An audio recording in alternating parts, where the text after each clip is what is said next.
Welcome back to another technical deep dive here in the debug zone. Today we're tackling a big question and breaking it down with insights from other users. Hopefully this clears up some misconceptions and helps you get the answer you need. So buckle up, stay a little curious, and let's jump right in.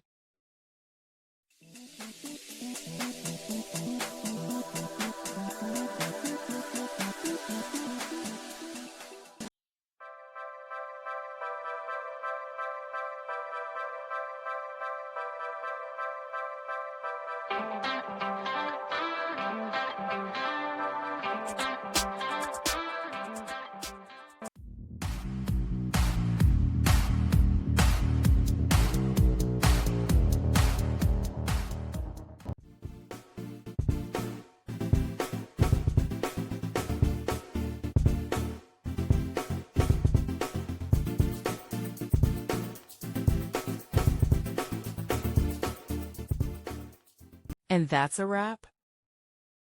I hope you found the answer you were looking for. If you did, take a second to hit that subscribe button. It really helps out. And let me know in the comments which solution worked best for you. See you next time in the debug zone.